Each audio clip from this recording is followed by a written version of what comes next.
Aloha, hola, and welcome on today. My name is Katsura Balanza,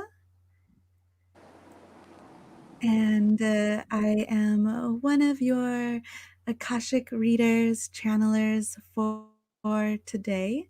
And today we are going to be asking some questions about the Akashic Records to the Akasha to help give a little bit more clarity and insight to what it is like working with the Akashic Records, and if you wish to receive a reading, what you can prepare yourself for. I will ask questions upon forming questions, how you can use the Akasha in your life. And today we are with the lovely Baltazar. Welcome, Baltazar. Thank you, Katsura. Thank you. Bless you, sister. Bless you. Thank you. Oh, before we ask any questions, is there anything you'd like to share? Um, Again, we're grateful for everyone who is tuning in energetically, emotionally, through the higher dimensions. We're grateful for this opportunity we have to be able to share what the Kasha is about, an aspect of what the Kasha is about.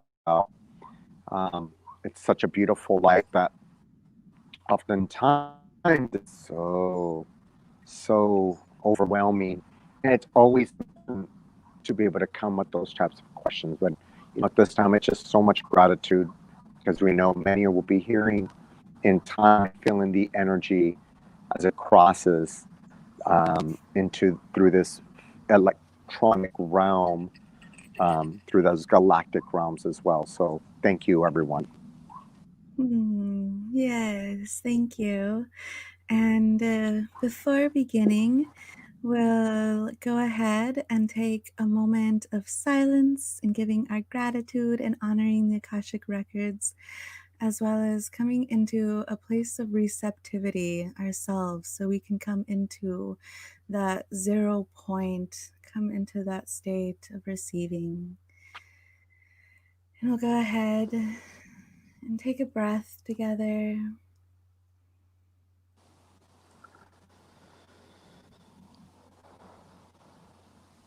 connecting with heart, with spirit, and feeling the oneness, the unity, our connection.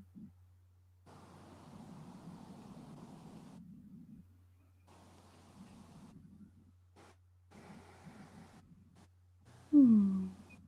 All right. And so the first question I would like to ask and offer to all today is, starting at the beginning, where did the Akashic originate? How did the Akashic Records come to be? And to simplify that question, that was like two in one, we'll go ahead and just say, yes, like, how did the Akashic Records come to be in our sphere of existence? And would you like to begin, Balthazar, or would you like me to begin? Oh, please, sister. Please begin. Okay.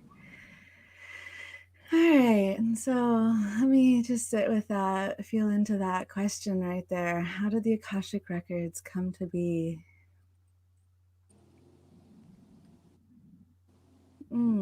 So the Akashic Records have been a part of existence, our existence, for as long as what we like to consider time, what we call time itself.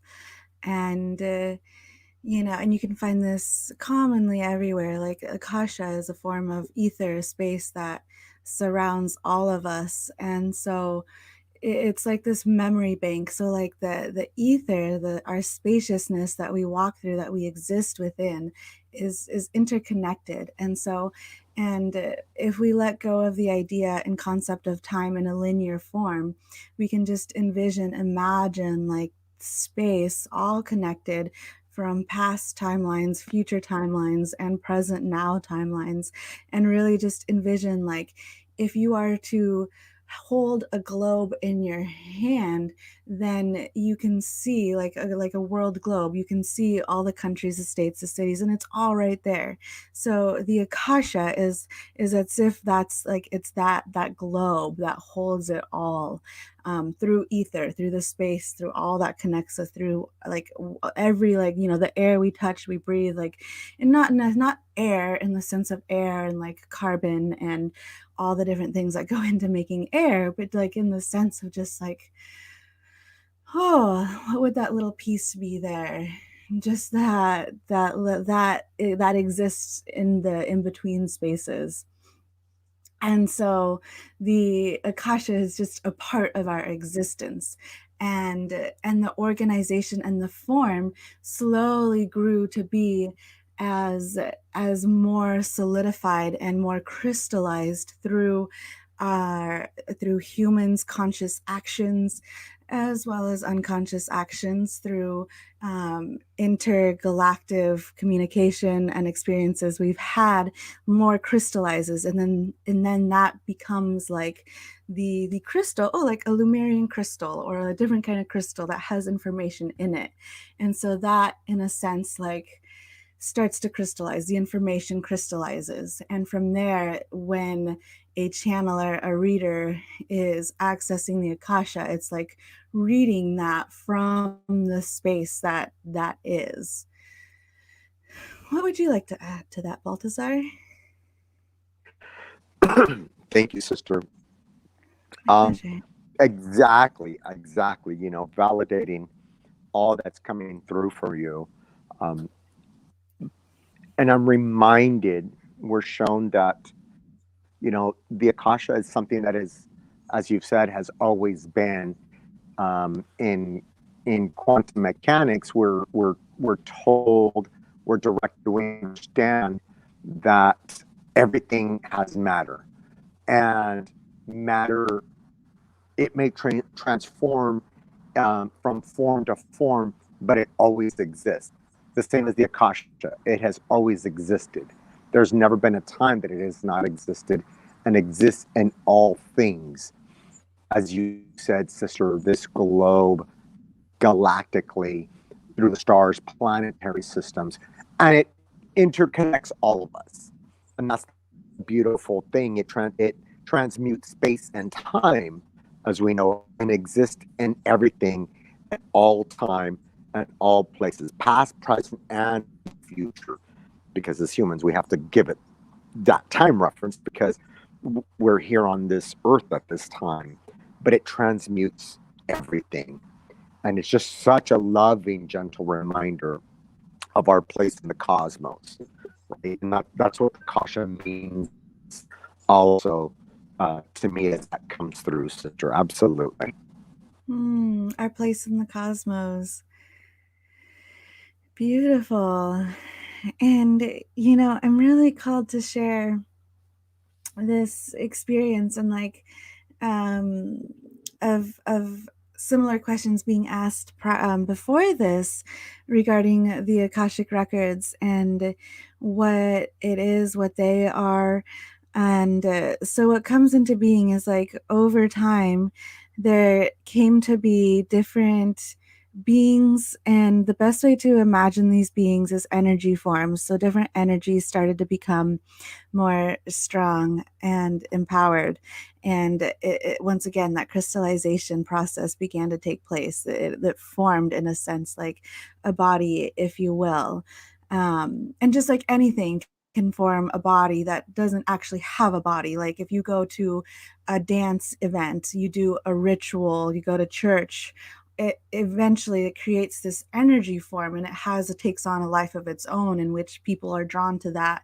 And also like, and it just keeps an ebb and flow, and while it doesn't have a physical body, as you can say, like our flesh bags, it takes on its own body. And so throughout time there have been different ways of working with the Akasha. And I'm really like, gosh, I'm working with a Lumerian crystal right now, and it's like this crystal is like I think that's what's like really wanting to speak also.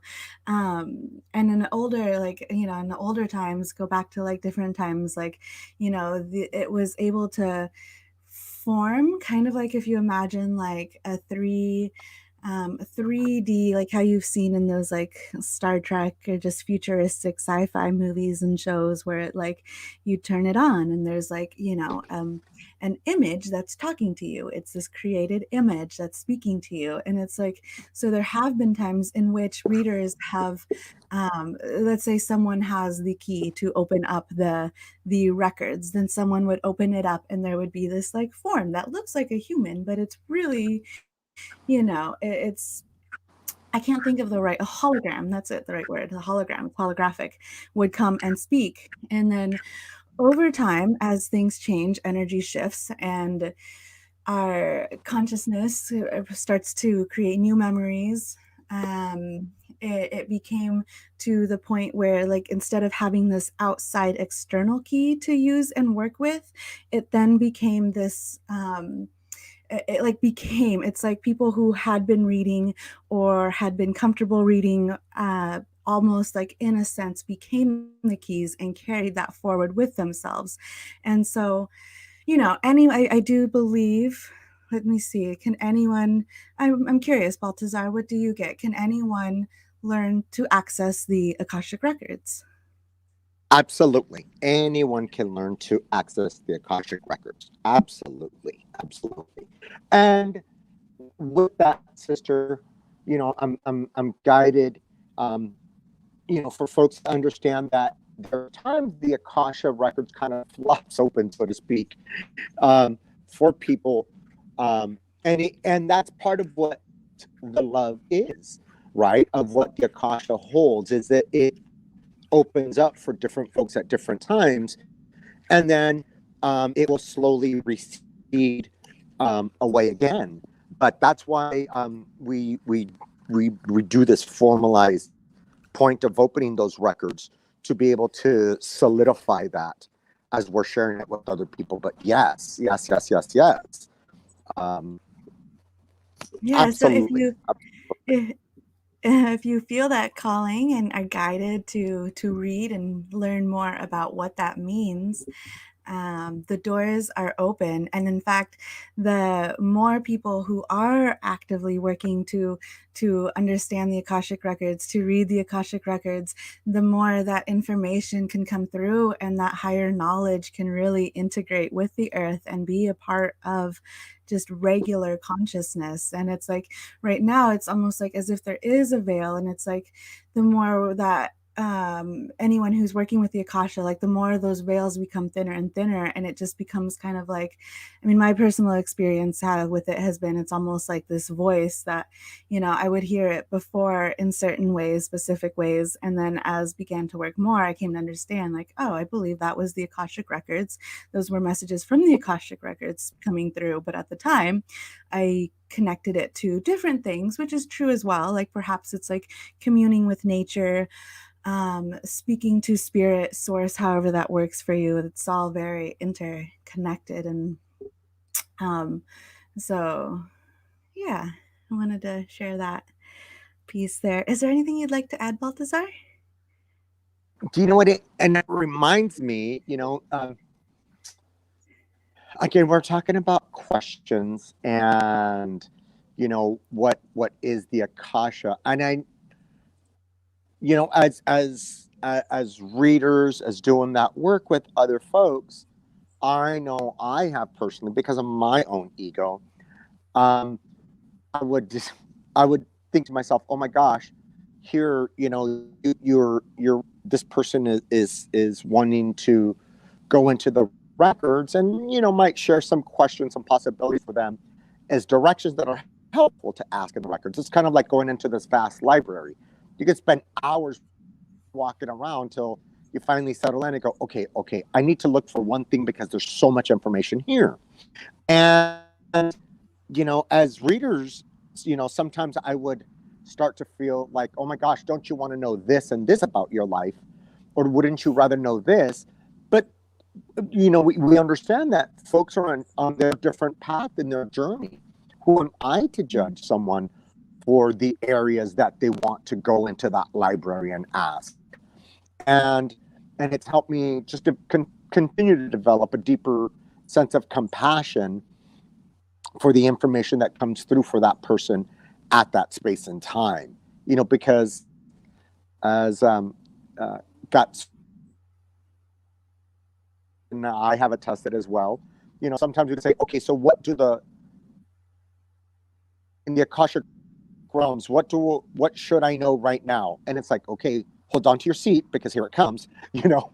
And so sometimes that can be a bit much. Like I said, that huge library of whoa, this is way too much information, right? But it is all in love, right? It comes through all in love. And then I also trust in the Akasha that whatever does come through for folks at that time, it's what they really needed to hear, is where that their soul was really, really at and what they needed to hear for themselves at that time.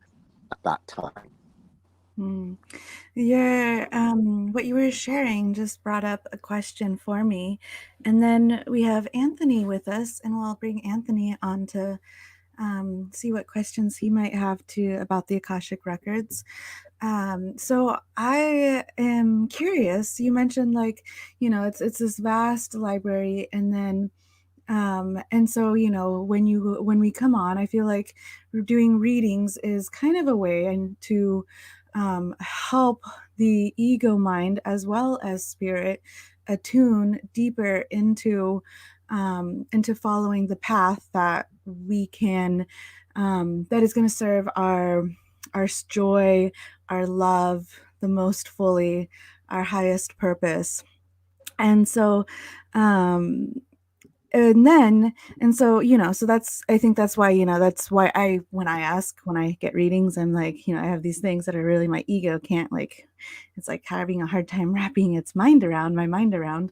But anyways, like, as a reader, and in general, I'm curious how much ego from the reader is a part of the reading. And I know it's different for each individual person. And so I know this one's a very generalized answer. And then maybe perhaps you can share a little bit on what helps you to most fully share that message of spirit. Yeah, that's a really great point. And it's interesting. Oftentimes, that Akashic realm, we're taught, and that's another reason why we quote unquote use each other when we're doing this work as levels of validation and how much of it is ego. I know my teachers have taught me in the past, hey, what you want to do is you want to follow up with folks, and after the readings, you want to be able to check, on a scale of 1 to 10, how did the accuracy feel coming forth with those folks? Um, Kat and I have both talked, and there's been different times for both of us, and that's when we open the records for different folks. Usually, there's particular messages that come through. Um, so those folks, and it's kind of what we call like a cold reading. I know nothing about that person, and coming through records, the information that comes through, there's no way I would know that. And and it's not like something that is psychic. So it's not something that is from the ego. It is something that comes from the Akashic realm. Because there's a difference. The Akashic realm is a steady flow that's coming. Whereas sometimes those psychic gifts, so to speak, come through in fragments. It's a bit of information. But I know the Akasha just flows and it continues to flow through. And then, of course, understand, and I feel good in saying this about myself. I'm never 100%, and I'll never be 100%. I'm not supposed to be. Um, but so there's points that sometimes folks will ask questions in the Akasha, and there's grace points that have come through the Akashic records, and we use that that finger in the palm as a grace point to get through ourself, the difference between us and the ego. And that always helps me stay grounded. And I've learned to be able to understand, hold on, I'm saying this, that this is more me. Give me a second. Let me really ask that question again in the Akasha, in those realms. And so I'm able to give aspects of the information and say, there's been some readings where I've had to say, hey, this is coming through, but this is only partial information. I'm not able to see all of it. And I think that's helpful for folks as well. So they um, they don't get stuck in, well, this was the language that was used and the color that they said was black, that it's got to be black or it's got to be white or it's got to be red versus, well, it really sounds like it's more of this red and this yellow mixture that kind of looks like green, but it's not super clear for me because it gives information to people. Some things are can be black and white, um, but it gives very a lot of layers and depths of information and clarity for folks. Mhm. Yes, I like that. I just all of that really resonates. And one thing that is coming through is seeing um as like each person, our human beings, our vessels, our mind, our brain, what we have learned and what we have experienced throughout this lifetime, if you believe in past lives, throughout past lifetimes, is a part of this vessel. And so myself, I am personally, I'm limited to the books that I have read, to the information that I received over my lifetime, and then also my own, like if I have any, like, blocks. And that's one of the biggest things that try to do in the process of channeling is to clear out impersonal blocks so that can access into deeper areas. Um, and so it's like, and I have noticed, like, sometimes, like, information that comes through will sound like exactly like a line from like something like a book that I have read or something that is read, and I haven't read it in years, and yet all of it's like somehow in there, and in that moment, that's what that person needs to hear, and it just like comes out. And so, from personal experience, it's like what each reader has like learned and developed in their lifetimes is then like a part of that reading to help expand that knowledge. And so, and also, so what we have read, and also the more practice, that meditation, just that like deep stillness, really working on being in that 0 point, helps to eliminate ego. I mean, not completely. We still have these vessels. It's still our voice that's being used. And there are those situations in which where it's almost like, other beings coming through. What I have learned in this process of working with the Akashic Records is that at this time, that's actually not the most useful to humanity. And the best way to deliver the message at this time is through making it as personable as and natural, and really having that human connection, and really allowing the the Akashic Records, the Akasha, to work through with the human body, as well as the message, not take over the human body, but allow, give honor to the ego, to the body that is doing the reading, as well as, you know, the insight that's coming through. Um, and so it's like, yes, we don't completely like necessarily, maybe some do, for myself, don't completely take ego out, but the ego that is left is meant to be helpful, in not an ego in which I have my agenda and way of doing things, but ego in the sense of like, okay, this is this body and this information. And as a human, from my site here, I have learned this, and this in communication or in talking. And now this message that's coming through is like integrated with that. And so it's like, yes, take set ego aside, but also use the healthy aspects of ego, of that humanness that connects us. Okay, that was all right. So I'm gonna bring Anthony on and see. Hi, Anthony.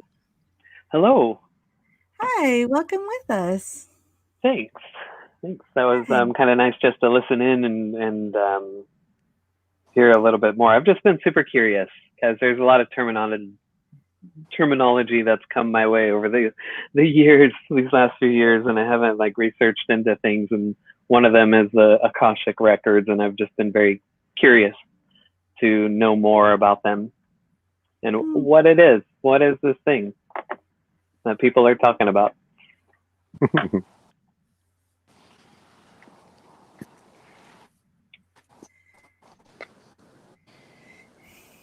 Yeah, so Mm-hmm.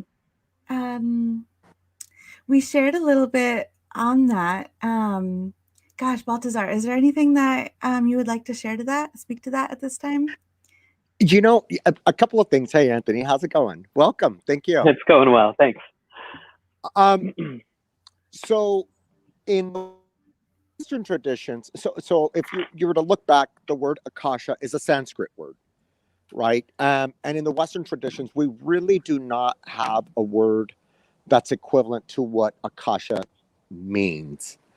And so it's fascinating because there was someone called the great American prophet Edgar Casey spoke of the Akashic realms and the Akashic records, and he would do many readings for folks.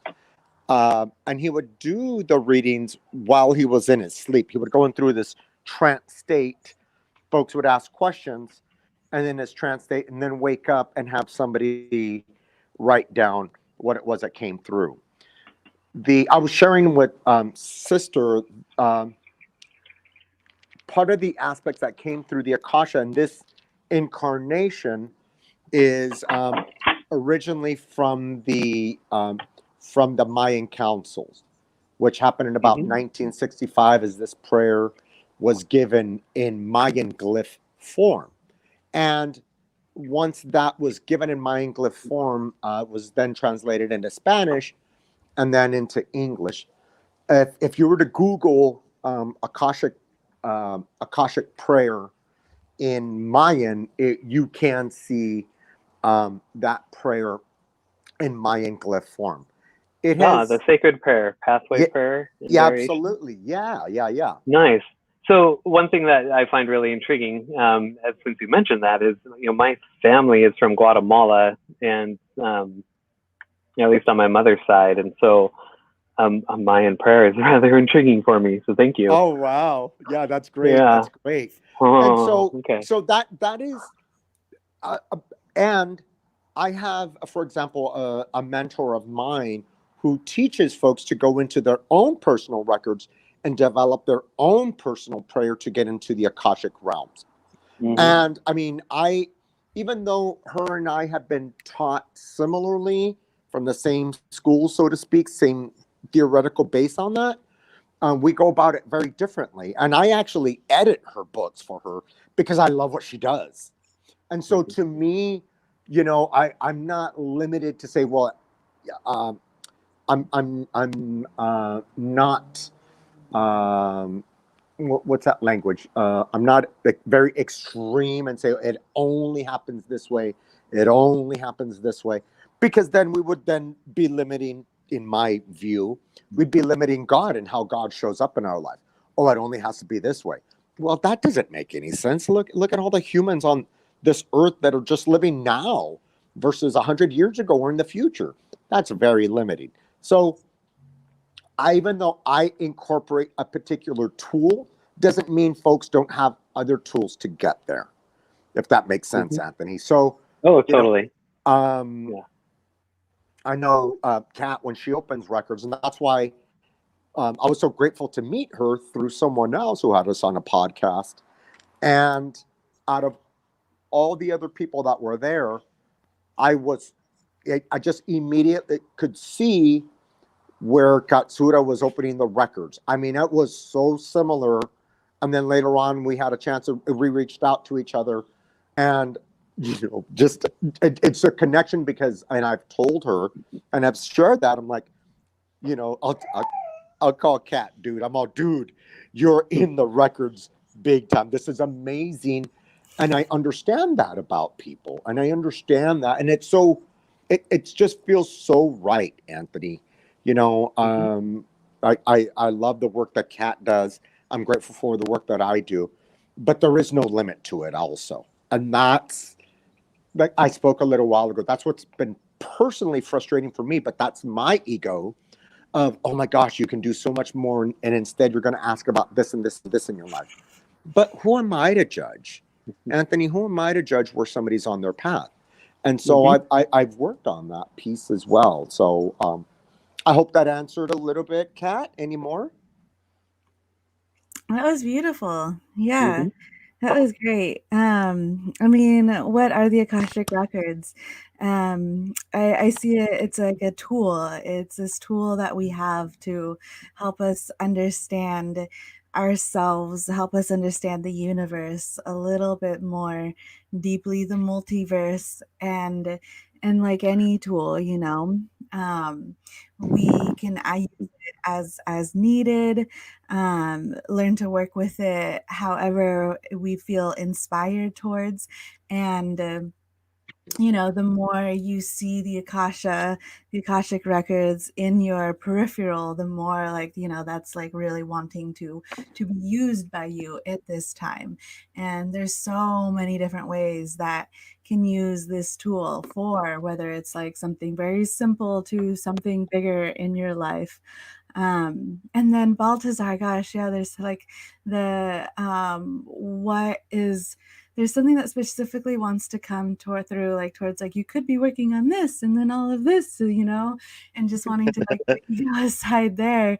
Yeah. And um one of the things there is like, oh, they're like, trust in spirit and trust that we are speaking to this person in a way that is helping them to access as though their higher points. Mm-hmm. And trust us that we are through that reading. It might not be exactly what you think they need to hear, but that will open the doors to guide them to those areas.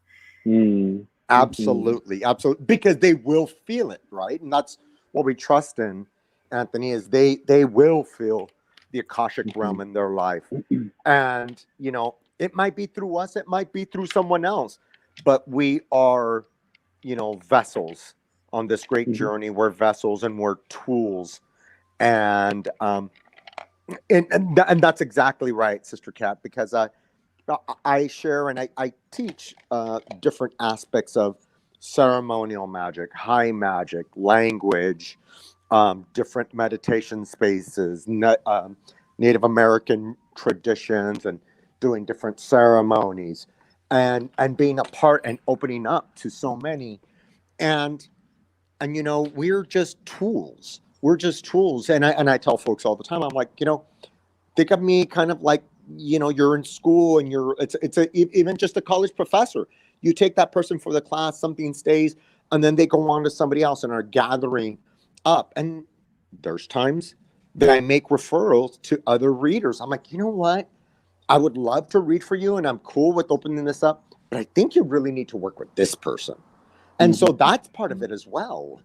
And understanding and trusting in spirit, trusting in the lords of the realms, trusting in Father, Mother, God, and all the creation angelic ones that at times, we refer out to other people, and that's great too. Yes. Mm-hmm. Yeah. Would you like to ask anything else, Anthony? That was just my main curiosity, and now that I have this web page open about with the, I'm more curious now, and I think I'll do some more um, research, I guess. And yeah, I'm curious to sit with the prayer and see what comes to me, what inspiration um, Yeah. shows up. Reach out to us. Let us know how that works out for you. We're just Okay. so excited, different folks and their journey. Please, Mm-hmm. please. So I've had some like inklings, some like thoughts and ideas. One thing I kind of like the sitting in meditation part, because now because I did some shamanic animal journeying, which is really fun, and part of that was finding that safe place in yourself and your mind and your inner landscape to sit. And I know where that space is, so that feels really good. I have like a solid, okay, I know where I can go in my mind and have this prayer and sit in this meditation. So that feels good. Awesome. Some other things, like as I've had some experiences in life, and so one thing that I thought was really interesting, a little, if you don't mind me sharing, I had this visualization of like different versions of me hanging up like in a closet, like and it was as if my consciousness was the rod that these versions of me were hung up upon, or this timeline that I'm on right now, in this particular moment. This is the version of me here, but if I look back through my it, that's just like my living experience, I guess. I kind of had to do that to try and like go back and make sense of things that happened, or swap out the storyline for something maybe a little more positive, Yeah, of course. Dramas and all that jazz. So, but so Akashic Records, though, is that individual per person? Is like of their lived experience, or is it of their like genetic, like what's been passed on through their genes, just based on who their ancestors are? Oh my gosh. Kat, weren't we just talking about this the other day? About opening the records, for example, opening the records of the lords of diabetes, opening the records of the lords of cancer. In my job, when I did research, I opened the records of the lords of multivariate statistical analysis, and so then I opened the records of the lords, statistically speaking, of nominal data, of ordinal data, of interval data, of ratio data, and what that would look like in that publishing field. So, and but those were each tied to me personally and in a different way. I know I've opened up the records of folks of substance use, alcoholism, depression, anxiety, um, different domestic violence aspects, our own ego, our own aspects of the self, our shadow, different aspects of the shadow. So, Anthony, it is, yes, personal, but there are things that, because we're still in human form, that have influenced us genetically as well. So that's just a great question. Like I said, Kat and I were just talking about that a couple of weeks ago, right, sister? Yes, yeah.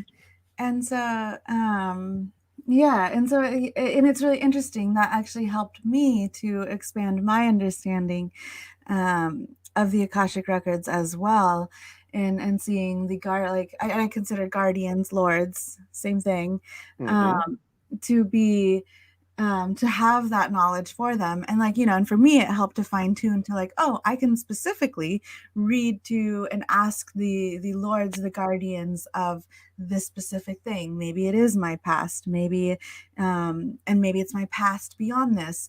And what's really important also is to remember, to get the most from a reading, is to let spirit guide. Of course, have an idea of what are trying to create, to change, transform, manifest in your lifetime. But then also, like, have that kind of like God is in the details, like have that idea out there, but then allow, like in a reading, how can spirit guide the way and to lead through. So it might, knowing about what happened in your lifetime 100 years ago might be relevant to now, and it might not. And so the Akasha wants to give information towards what is most relevant right now. And so there are some readings I do, and it will just like, there will be the most fascinating stories about someone's lifetime, like in a whole different life, or like what took place on this other extraterrestrial like existence. And then there's other readings where there's just nothing like that. There might, and then someone might even ask specific to that, and the answer will just be really short, and then we'll like, we'll guide towards like more information that's relevant to now. So it's that kind of information can be fun, but similar to how like, the Akasha wants to help us right now more than anything, and help us on our path forward. And that's like the main goal, the main purpose of the main heart, love, joy, desire of the Akashic Records, is to really help us to be like the most illuminating, vibrant like creatures that we can be.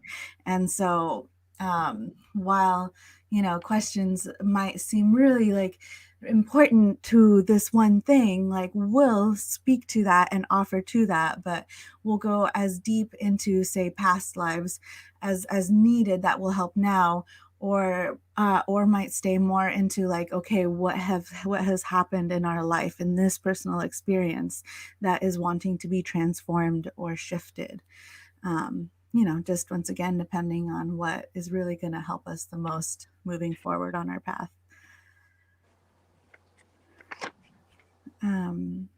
Was that helpful, Anthony? Yes. Okay. Yeah. It's all adding to this new knowledge. So it's all good. Thank you. Good. Any follow-up from that?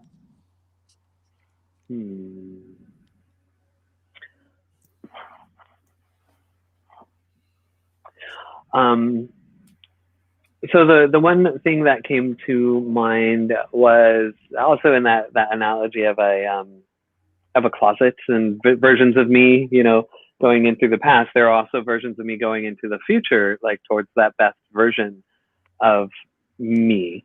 So it felt like I could, kind of fast forward and like pull out that suit, and try it on that, and see what I can bring back into the present that was helpful, and the aspects that I really want to have in my life. So our Akashic Records are past, or are they future too as well? Is it just like everything, everything existing at one time? Sister Kat was speaking on that earlier. Sister Kat, would you take that back up, please? Yes, yeah. I mean, exactly all of it. It's all of Okay. it. Yes, it's the past, it's the present, it's right now, and it's good to remember that all of that is in existence right now. The past is, we are able to heal ourselves through healing, like heal yourself, heal your ancestral line. And it's like also like the more work we do right now in our conscious efforts, it like connects to our past, and we can send healing energy to past timelines.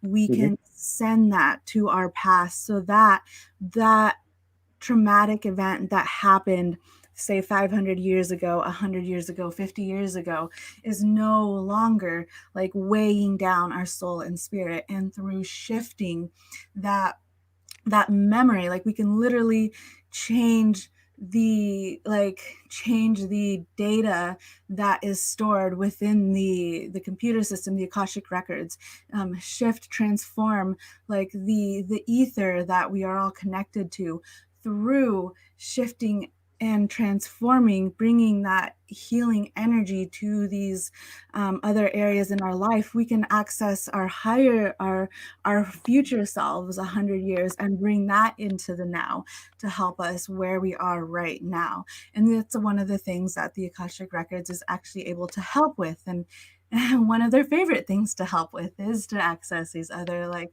forms of being. And so like, you know, one thing that's coming like with like the multiple flashbacks, like I don't know why I keep seeing flashbacks, but like I love that phrase. I've never heard it before. I'm like, wow, I learned a new phrase from the flashback. Got it. Okay.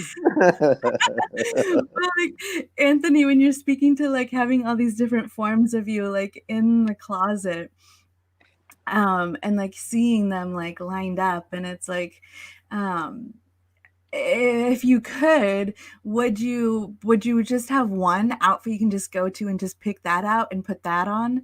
Like, what would you prefer that, or do you like having these multiple ones to pick from?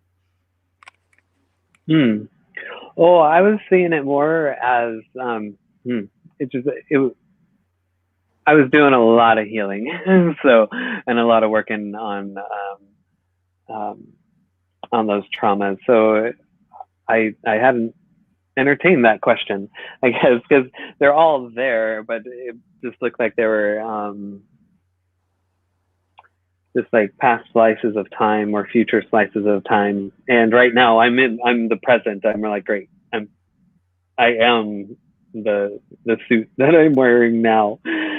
So it felt like more pulling in the stuff, the good stuff, and using that to help heal the past stuff. Yeah, so what like is wanting to be shared with you is like envisioning like somehow like, you know, it's like a form of compartmentalizing and putting these different thoughts or like into these little jars that are organized, you know. Um and it serves for a certain amount of time, and that has been helping you throughout your path. And so it's like, you know, the next step now is how can you weave these different suits of yourself from the past, from the future, to just build like one magnetic, powerful, beautiful, brilliant like suit that you can just put on. And through like this suit, this you that comes through this, that like bringing that energy through that weaving, that tapestry that you build, like that bring them into this one just amazing suit that then is all interconnected. It's not separate. It has merged into oneness of you, of who you are. And so then you can be working with, you know, just through tapping into your heart space, you can be connected to those past lives, and you want to be connected because you have helped to clear those energy lines. You can access that future self of you and really and help that to guide you on your path right now, leading to that highest version of yourself. And so like it's like that's what's being asked of you, is like how can you weave these different aspects, these different like outfits in the closet of you together into that just that one, and that one most fitting, empowering suit. And on a deeper reading, maybe on a one-on-one, if you want some time or something, we can help, you know, create some different plans or ideas around that if you're ever interested. Or it sounds like you might be doing some work with the Akasha. Might be a good next step into that as well. Something that came up for me, Sister Katsura, and I hearken back to the Old Testament. I'm being shown this symbol and this child, and it's I had to look it up real quick. So I'm like, okay, I can see that. I know that somewhere. Um, uh, but it's in Genesis, and and it talks about Jacob, Jacob and his wife Rachel. Jacob was the one in the Old Testament that wrestled with the angel all night, and he had a son, and Jacob's name was changed to Israel, and Jacob had a son he loved very much. His name was Joseph, and back then they had to send him away, but before they sent him away, Um, he had several brothers, and his brothers sold him into Egypt, and he kept this coat, and it's a coat of many colors. Uh, Joseph then went on to be a slave and then served Pharaoh, and he became the highest one next to Pharaoh. He was the one that was able to eventually help convince Pharaoh um, in later generations to free the people, the Israelites. Moses came through that aspect as well and through that family line. But Joseph, the coat of many colors is about the weaving of all of these tapestries, as sister was talking about, right? Because there are many aspects of us. I work in a maximum security facility, and I have my alarm, you know, going into the facility and my ID. And we, because of where we work, we're always told and reminded, hey, you know, you work with people, and there'll be times that others don't like the type of where you who you work for, and so don't be showing that, you know. And so instead, and some people say, oh, hide it away. I've learned, and my Akashic lords have taught me, you're not hiding it away, you're keeping it sacred. So that's an aspect of myself. Does that make sense, Anthony? That's an aspect of myself that I mean, I love what I do. It's what, you know, I went to school to be and to grow up to be, and it's my career, and I'm grateful for it. And that is not necessarily shown to everybody, only to, if I have to testify in a case, only to those aspects. And then that's it. I take my badge off, it goes in my back pocket because it's something that's sacred. So I too carry a coat of many colors. And Sister Katsura, it feels like in this lifetime, and I've been shown that in the Akasha as well, that some of us are living so many lifetimes in one. You know, it's like 3 or 4 or 5 lifetimes in one, you know. And and again, Anthony, it's that reminder of who you are, and those are aspects of you. And yes, you know, it might be something that you're shifting from, but pulling away what serves you now for your highest good, for your authentic self, and pulling it together for you. Mm-hmm. Sounds good. Pulling it together, weaving it. Absolutely. Absolutely. Yeah. All right. So I do have, before we end, I do have a couple questions I'd like to speak to a little bit. Anthony, you're welcome to stay on. I'm going to go ahead and bring you behind the scenes again. And thank you so much Mm-hmm. for joining today and inspiring this. You were totally Yeah. inspiration for this. Oh, Absolutely. I was just curious. Absolutely. Yeah. Thank you for your curiosity. That's awesome. Yeah. Mm-hmm. Well, thanks for sharing the information. I appreciate it. Yes, you got it. Yeah. So I'd like to hear, Baltazar, how is the Akashic Records different from other forms um, of divination, like, or even that? What kind of divination is the Akashic Records? Would you say? Oh, wow. That's a really, really good one. You know, so it's very interesting. So the Akashic realm um, has woven itself into my life in different forms. Even though I have historically practiced runes, casting runes, I studied the Kabbalah, practiced the Kabbalah for many years, and being able to be a part of ceremonial rituals in that aspect. Um, Remote viewing, and um, and and and the difference is the information. Somebody who does that kind of work, the information is it's another scientific term. It's like a pulsar. It's measured by a magnetron, but it's like a pulsar of light. It comes in and goes whoosh, and we can measure it here on the earth.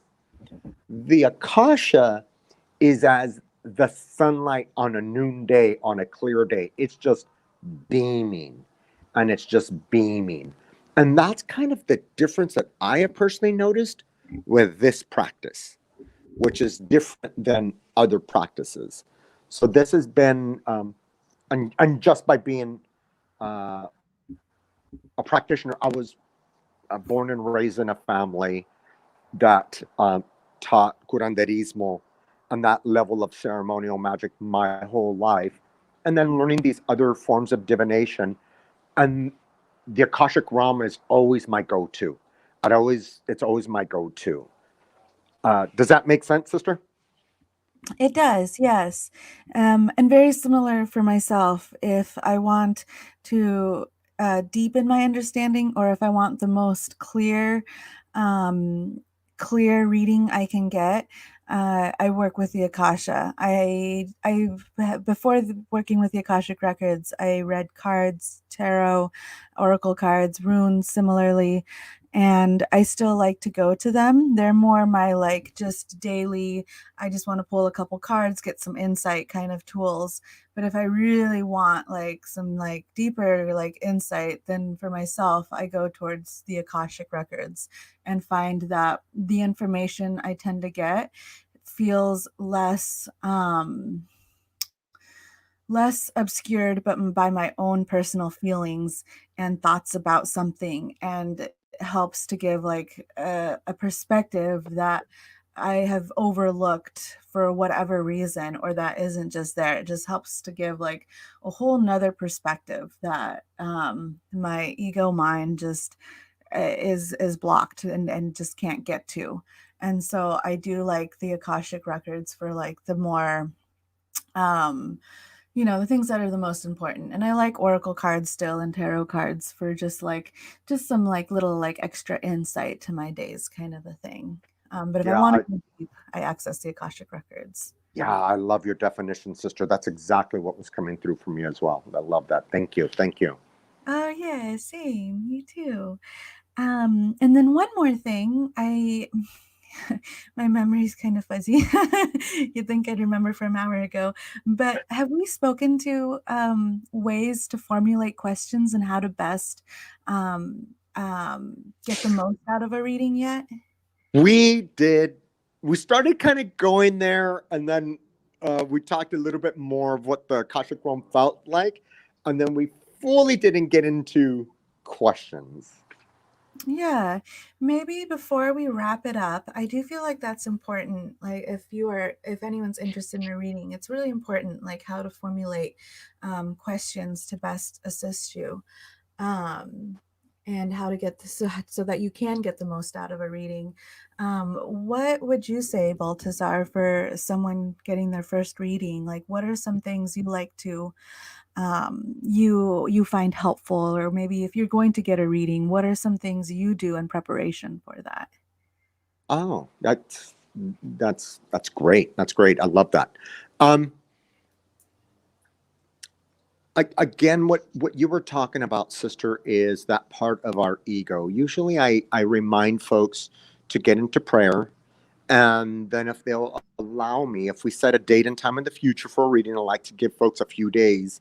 And then I start prayer, and I will tell them as well, hey, start doing just even your personal meditation prayer. You know, it doesn't have to be formal. You don't have to go to the ashram, to the gurdwara, to the temple. You can do it at home, but set some intentions looking into the future and being able to receive.